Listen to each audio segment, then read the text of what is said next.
Hazrat Abdullah bin Zayd has reported from the Prophet ﷺ in this connection.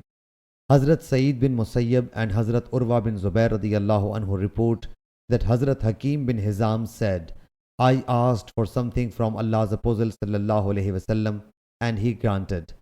I again begged of Allah's Apostle ﷺ. He again gave me. Thereafter, he ﷺ said, O Hakim, this worldly property is green and sweet, and he who receives it with a generous heart will be blessed in it. But he who gets it with an avaricious heart will not be blessed in it. And he is like one who eats without being satiated. Remember, the upper hand that gives is better than the lower one that gets.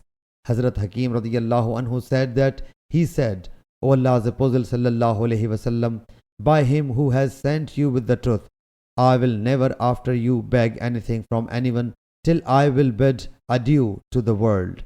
Later, Hazrat Abu Bakr in his reign sent for him to give him money, but he refused to take anything.